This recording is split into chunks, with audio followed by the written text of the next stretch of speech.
All right, all right.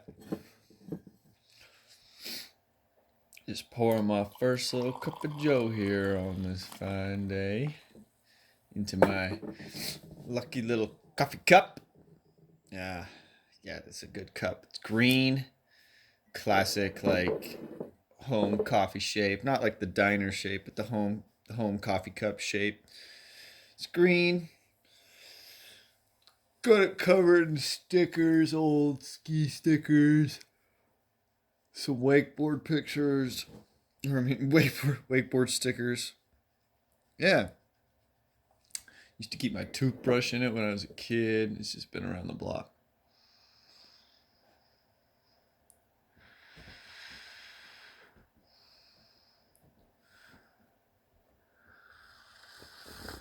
Mm, still a little hot. What a beautiful day it might be today. November, staying chilly. All right, so let's chat. So we're looking at Tuesday, November the Tuesday, after the full moon. Moon's already starting to wane, still in the gibbous, but it's waning. And let's chat. Last time we were here, I was talking about um, how I had Lift Back Refresher coming up. So we'll pick up kind of around there. Cause that's where things I guess get interesting. So um spent last week basically meditating every single day. Sometimes once in the morning, sometimes once in the morning and once in the evening. Um, sometimes, I've been meditating 1 to 3 times a day for a week straight, which is pretty great. I mean, I've always meditated, always taken the time to be meditative in my work and such as it is. But to actually sit down, really cycle my breath, and play with a set of mala beads every single day, sometimes multiple times a day, and it's been fantastic. uh, Really, really great time. So Friday evening, I'm sitting there meditating, and I have just like these beautiful imaginative experiences. Like, my imagination has been feeling just so strong. I was meditating myself right up at the hill, uh, every single solitary moment. Like, sometimes I can meditate, or at least sometimes I can imagine flashes of things extremely well. Like, if I'm skiing, I can imagine. If I'm skiing, I can imagine, um, like these moments of a particular trick or line I want to do. And everything before and around that kind of disappears, and I just imagine that in a flash. Almost like the opposite of when you do something, like skateboarders describe it a lot, where you know everything around that one moment, but you kind of black out for that moment. That's how my imagination was. But opposite in the sense that, like, how did I get here? What matters after is not significant, but right in the moment, I can imagine the whole thing in a flash. But anyway, I just bring that up to contrast the fact that, like, Friday night, as I'm meditating, I am every breath, every step, I'm putting a skin on each ski. I'm slapping it down. It's just like I'm there, stepping into my skis and beginning to hike.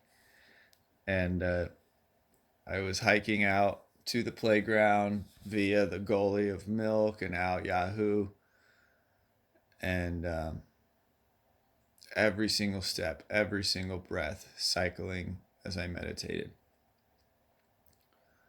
Had some beautiful, just personal, intimate, imaginative experiences where, as I was taking the care to imagine every single detail of my path through that place, my imagination was taking like this autopilot to bring in unsuspected details that I would not have reached out of my own personal um, consciousness and awareness to see to it that these details came to pass in my imagination.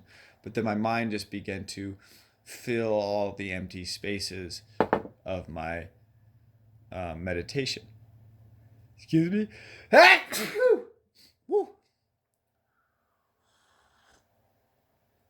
Ooh, that's good coffee.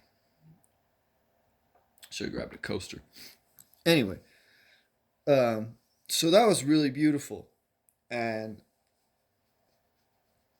I had these details about just the way that the hood on my jacket was. Um, had these details about visitors I had while I was going on my hike, and the whole thing was just really a lesson to me about the power of the imagination and how good I personally feel when I'm taking the time to meditate on a regular basis. So, Saturday. Oh, geez. Almost forgot. Hold that thought. Wednesday. Wednesday was me and Kylie's 10-year anniversary. Been married 10 years. Been together 11 years. Oh, nothing really happened this week. Meditated. Me and Kylie, we've been married. Uh, Wednesday night, nobody. I had nobody for my yoga classes, so I went home and just got dinner ready. And me and Kylie, when she got done teaching at gymnastics, uh, had some steak, some elk, um, instant potatoes with little weevils in it. Yeah, that was gross. But anyway, the food was good, and we opened the last bottle of homemade wine that my buddy Mason helped me make out of Concord grapes last year, and we drank that together and just had a beautiful night. As you can imagine, one might go after 10 years of being more understanding and more patient and more in love with your significant other than you were for the previous 9 years and 364 days. So anyway, about that, Friday night, I actually took her out to Wix and we had dinner, got a bottle of wine, and just had a beautiful dinner together. Um, then we went home.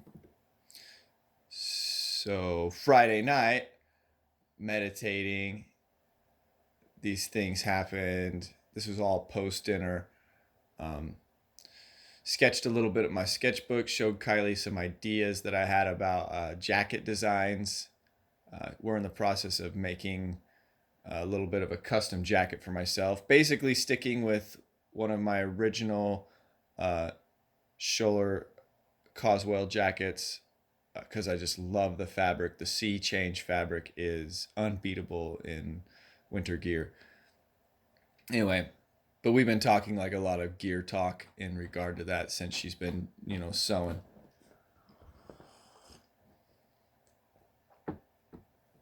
So we go to bed. Saturday, I wake up. I got everything ready because it had been snowing. Well, it's been getting cold.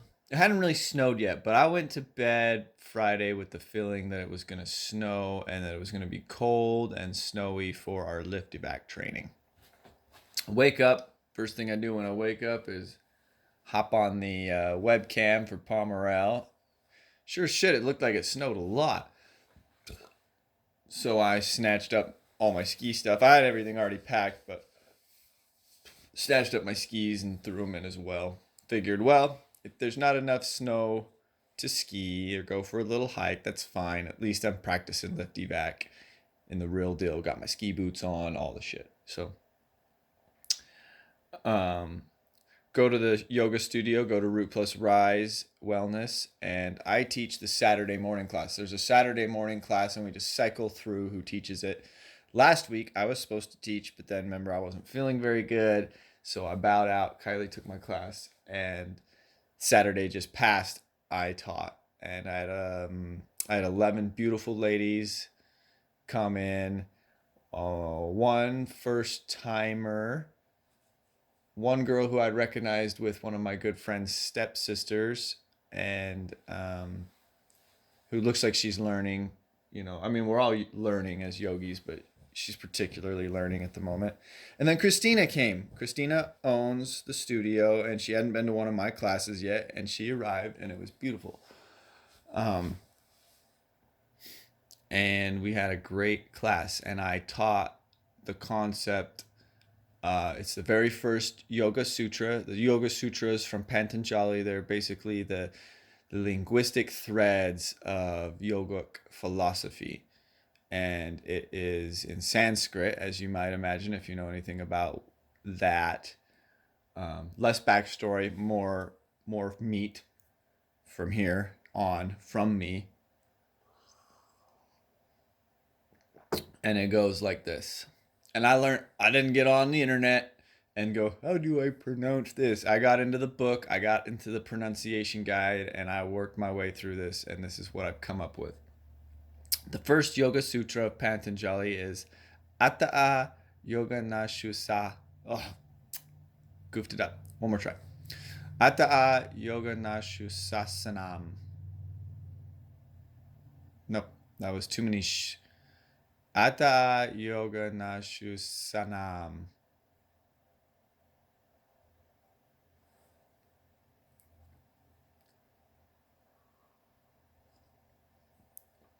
Which basically means, in the book it said it means that now the instruction of yoga begins. But if I had to pick words for myself to interpret what I believe it to mean, I think it means presence,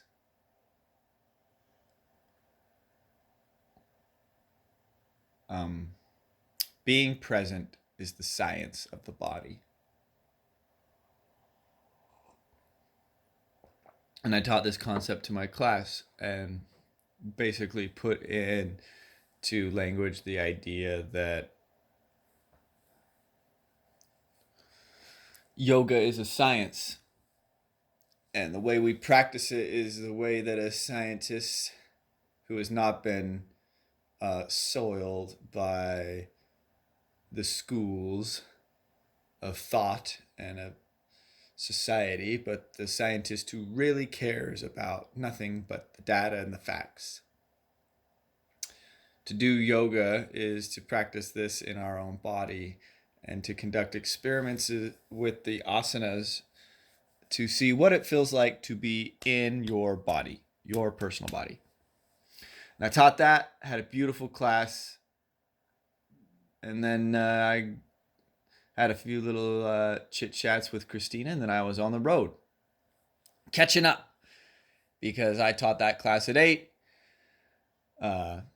Lift evac training started in the lodge at 9. I got up there about 10:45, and there was just a few people who had already gone through the actual practical training outside. Zach came up with Hawker and Caden, and they fired up the chairlift for us.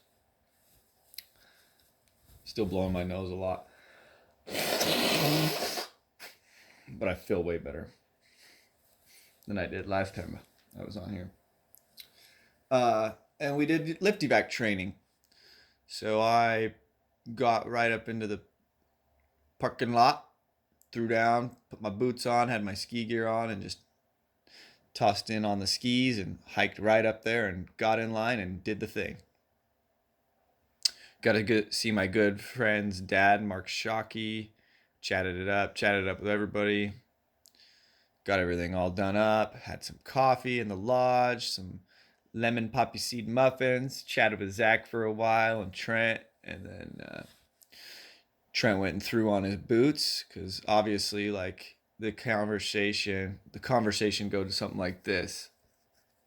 He's like, "Oh, you got on the skins," and I was like, "Yeah, did you bring your split?"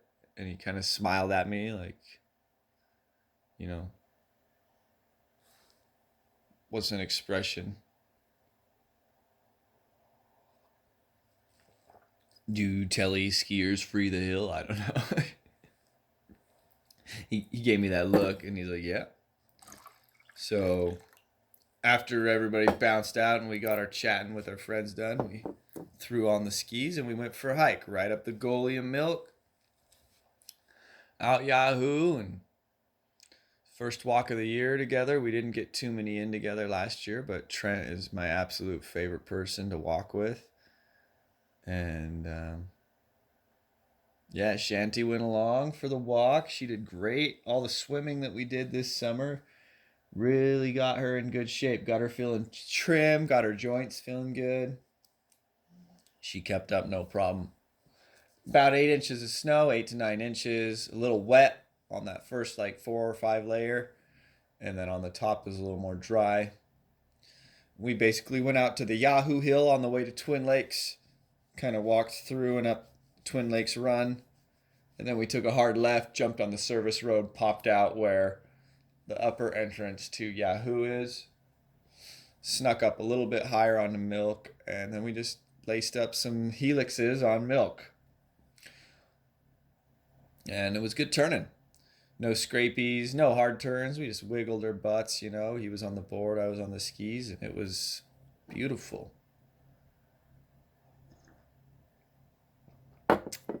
And couldn't have been more grateful for the experience that I had with my good friend Trent. So, hop in the truck, get all packed up, head down the road, and pick up my lovely wife from the yoga studio. Me and Kylie ran over to Idaho Water Sports because I'm like, "Kylie, we're going to go for a walk tomorrow." And then Kylie's like, "I don't have any liners for my boots." And I was like, "What?" She's like, "Yeah, I threw them away." I'm like, "Wait, why?" She's planning on getting new boots, and they're in transit as we speak. But I'm like, "Well, why did you throw away your liners?" And she's like, "Well, they were ruined after the pond skim." And as you can imagine, that made me chuckle. So we ran over to Idaho Water Sports. Nate was still there, and he helped some customers. We chilled out for a while with Shanti on the bench. And then he's like, "Well, I don't think I got anything for you, Kylie." And we went into the back, and boom, one pair of Godiva Intuition liners 23.5. Just like that. Snatched them up, brought them home. Thank you, Nate. Idaho Water Sports, great little store to be getting all your gear from. So we took some bags of rice and we took some socks, filled them with rice, warmed them up in the microwave, and proceeded to mold Kylie's boots so that she could hike the next morning. We could talk about a whole little episode of how that works, but the instructions are on the Intuition Intuition Liner website, so it's not like it's rocket science. You can get on there and read about it, but it's cool. I'm a boot geek when it comes to like fitting them for myself. And I think that's the first time Kylie's ever really had anybody help her fit a boot like the way I like to do it. So we crash out, we go to bed, we wake up, easy day, coffee, meditation, a little bit of yoga, cook some breakfast. I think I had French toast, sourdough French toast. Kylie had bagel French toast. Cleaned up, threw the gear in, and we're on our way. Got up to the hill, threw down, walked the same path, skied some lines, and then we went home. And it was beautiful. Kylie did great. She's excited about her new boots, obviously, but me, Kylie, and Shanty had a beautiful Sunday walk, and the weather was gorgeous. It was still nice and cool up at the hill, but I would like to see more snow. I mean, 8 inches isn't much, right? And there's less on the big side. If they got like another 12 inches soon, then we'd be skiing on Thanksgiving open probably, but I don't know. We'll see. Um, there was a little bit of hoarfrost on the top, so it'll be interesting to see what comes of that. But hopefully it stays cold and we just get snow. So that was it. Significantly blessed just to be alive as a human being and to get some of the first turns of the year in.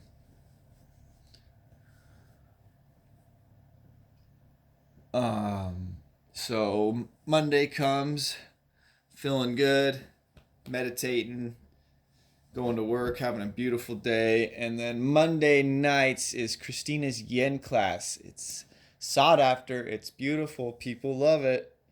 I love it. I went to that and um,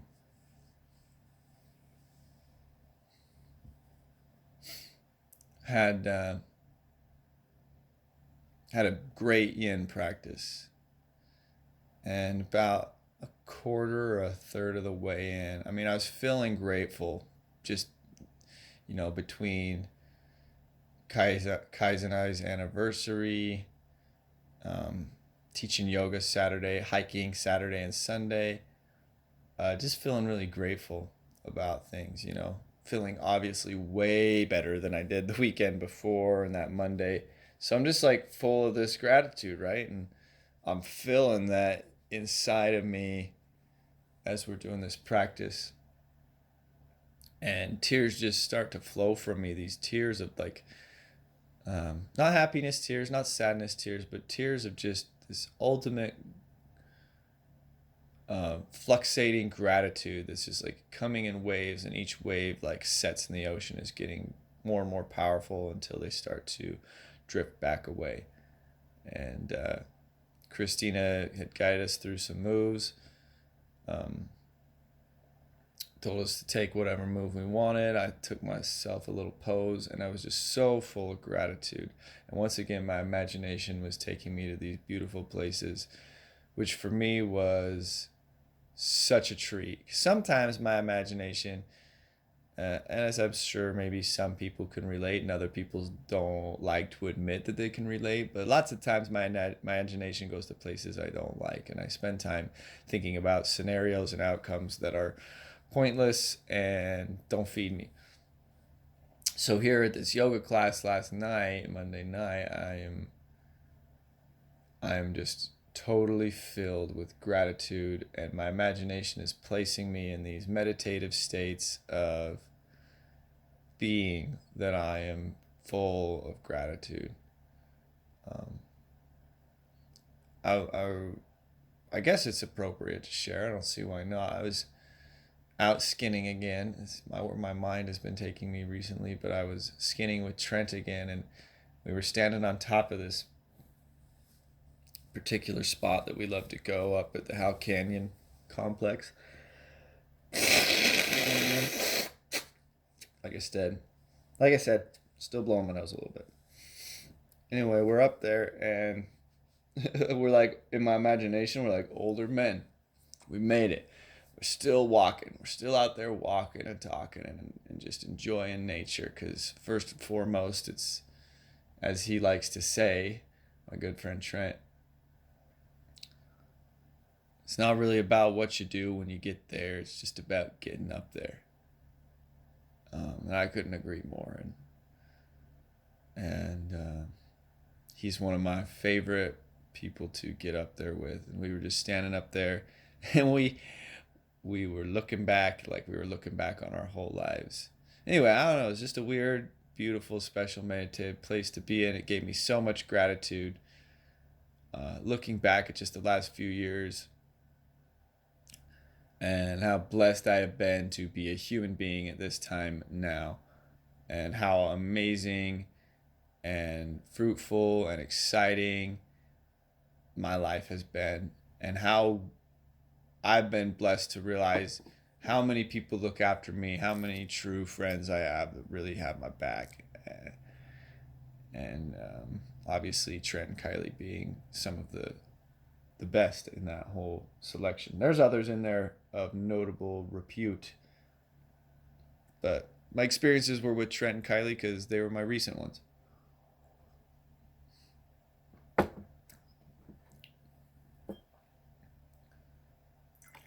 So there's a little rundown on the week, I guess. Oh, what was it, Tuesday night? I bowled my highest bowling score ever last Tuesday night.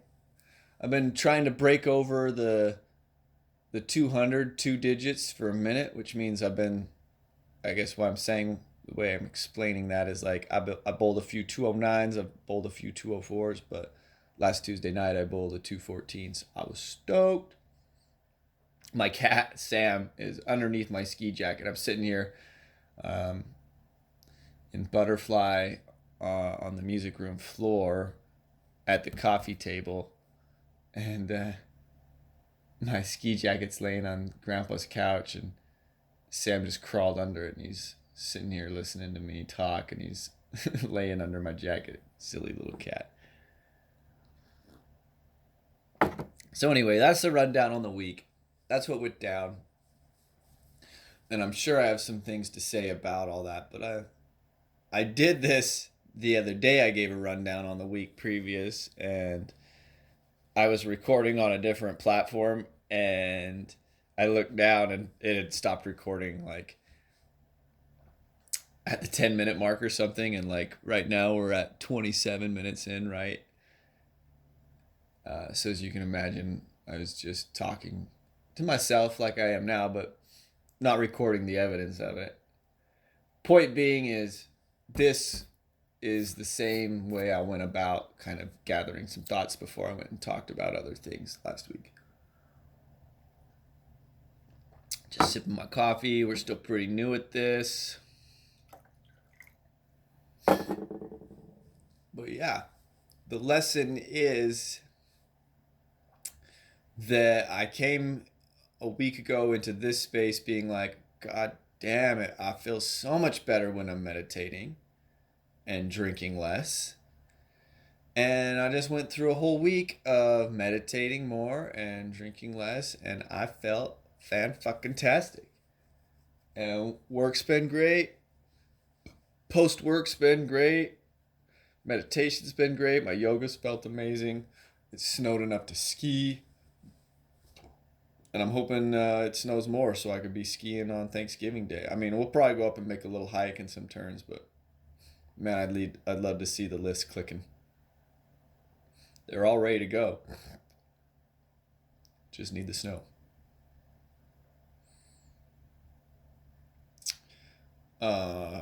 So what's next in the news? Pomerel this year switched over to like a RFID card format, which I'm really excited about. I think they've needed something exciting like this for a while.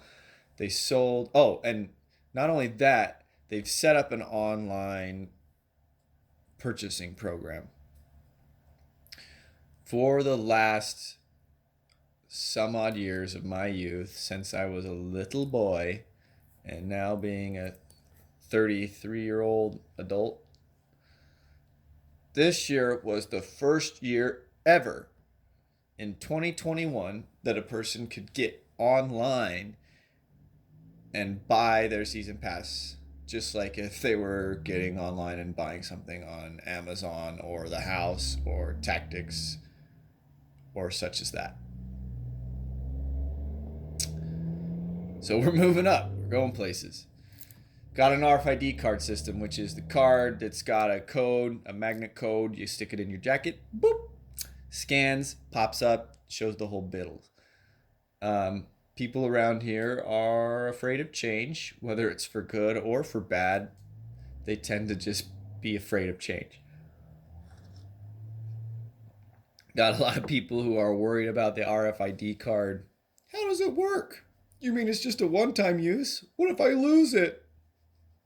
All these things, you know. Um, I'm excited to have it. I've never ever, been a person that loses my driver's license. So I can't imagine losing my RFID card. You put it in the one pocket and you never remove it. And there you have it. I'm excited. It's going to be able to, like, every time I decide to go out of my way to get blipped, it's going to take a note of that. So I'll be able to know exactly how many times I hopped on the clicking lift this year. That'll be fun. Um, some people have been upset. Oh, I don't know how to buy online. Oh, I don't have an email address. What happened to your 10 punch passes? Well, we will never be going to your mountain again. 1,200 season passes sold this year, which it may not seem like a lot to some people, and it may seem like a huge amount to others. I'm going to blow my nose again here.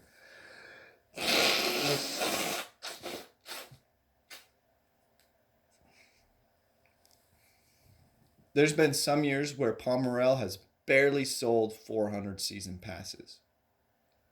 So they just smashed a record this year. And I couldn't be happier. Um, Last year they had record setting attendance days. And sure, if you had to get a ticket, you were waiting in line for a long time. But guess what? Record setting days, more people there than ever. I never waited in line for the Triple 88 once. It's a big ass, long, tall, scary fucking lift that I love because it goes slow. It takes about 12 minutes to get to the top, which means I got time to crack open a beer and enjoy that. Maybe spliff a splifferoonie. Uh, and it's sick. Record setting attendance years or days. Never waited in line once for the Triple 88. Sometimes you're still waiting in line on a busy ski night for the Easy Rider. It runs a little slower. It's not as long. Triple 88, you can load that thing up. And this was pretty exciting to me. And 1,200 season passes is super exciting to me. The mountain deserves it. I just hope that they continue to do well and the mountain stays mom and pop and we can just continue to ski it up, live it up. I'm stoked about the RFID cards. I'm stoked that people can buy shit online. And I hope it makes everything easier for these people who are operating the mountain because they put in a lot of hard work, some of them, to see to it that the place clicks.